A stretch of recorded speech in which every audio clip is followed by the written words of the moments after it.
জয়গুরু। ওং শ্রী পরমাত্মনে নমঃ। সকলকে জানাই শুভেচ্ছা এবং যথাস্থানে প্রণাম। আমরা জানি যে পশ্চিমবঙ্গের দক্ষিণ 24 পরগনা জেলার অন্তর্গত কাকদ্বীপে যোগীরাজের এক বিশাল মন্দির নির্মিত হয়েছে। কিন্তু যোগীরাজ এই মঠ মিশন মন্দির নির্মাণ করা কিংবা কাউকে সংসার ত্যাগ করে সন্ন্যাসী হওয়া এ সম্পর্কে কোনো উপদেশ দেননি, অর্থাৎ কাউকেই এ ব্যাপারে কোনো নির্দেশ দেননি।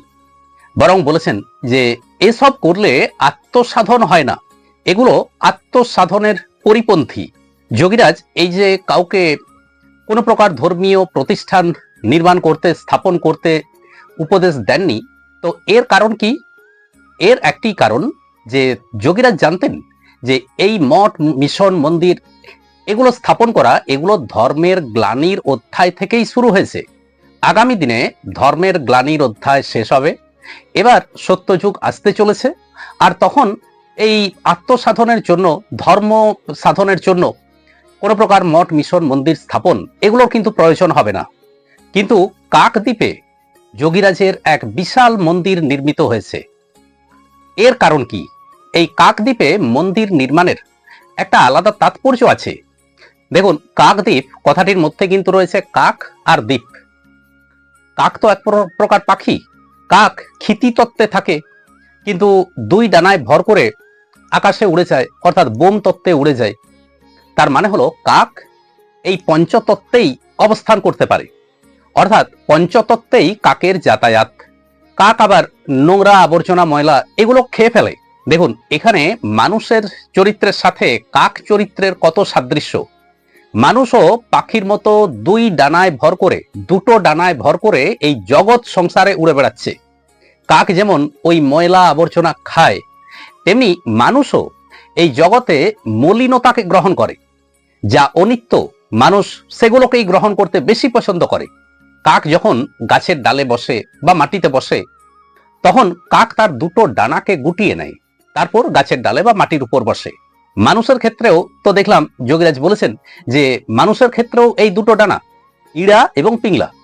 তো ইড়া পিংলা এই যে দুটো ডানা, তো এই দুটো ডানাকে গুটিয়ে মানুষ যখন বসবে, অর্থাৎ কাক একটা গাছের ডালে বসতে পারে, কিন্তু মানুষকে বসা মানে কি? যে মানুষের বসা মানে ওই বসা নয়। মানুষকে সাধনার জগতে বসতে হবে, আত্মসাধনায় বসতে হবে। তার জন্য কি প্রয়োজন? এই ইড়া পিংলাকে গুটিয়ে সহস্রারে, আত্মসাধনের মাধ্যমে সহস্রারে বসতে হবে।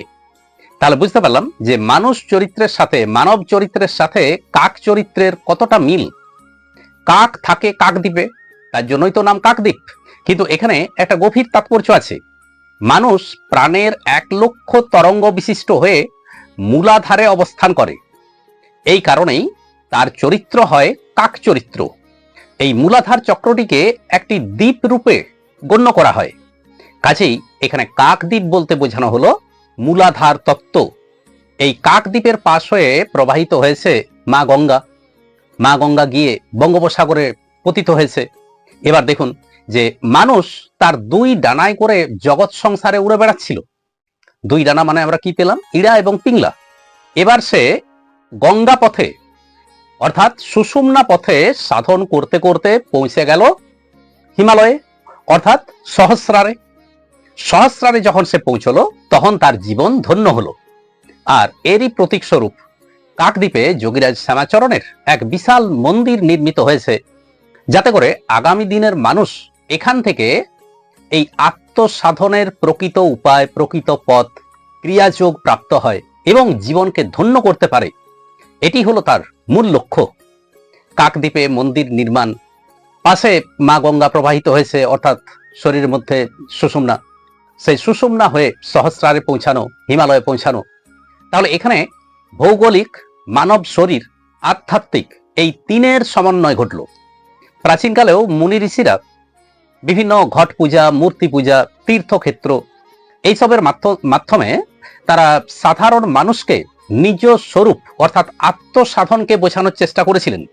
সাধারণ মানুষ স্থূলত্বে বিশ্বাসী, তাদের মধ্যে স্থূলত্বটাই বড়। তো স্থূলত্ব বড়, অর্থাৎ যে বেশ বড় করে পূজা আড়ম্বর সহকারে পুজো হলো, বিশাল একটা প্রতিমা নির্মাণ করে পূজা করা হলো। আড়ম্বরটাই প্রধান, এই স্থূলত্বর ব্যাপারটা। তো সাধারণ মানুষ তো এগুলোতেই তাদের একটা আকর্ষণ বেশি, বা এগুলোকেই আমরা বুঝি।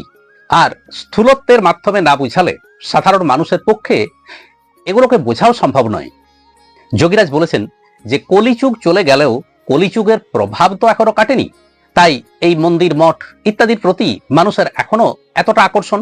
আর সেই কারণেই এই কাকদ্বীপে যোগীরাজের বিশাল মন্দির নির্মিত হলো, যাতে করে এখান থেকে উপযুক্ত যোগ শিক্ষা, প্রকৃত যোগ শিক্ষা প্রদান করা যায়। তবে যখন সত্যযুগের প্রভাব শুরু হয়ে যাবে, তখন এই মন্দির টন্দিরের আর কোনো প্রয়োজন হবে না। মানুষ তখন নিজের মধ্যে যে দেহি রয়েছেন তাকে উপলব্ধি করতে পারবে, আর আত্মসাধনায় তারা নিমগ্ন হবেন। মানুষ তখন বুঝতে পারবেন যে এই মন্দিরও তো একটা পার্থিব বস্তু। আজ এই পর্যন্তই। নমস্কার।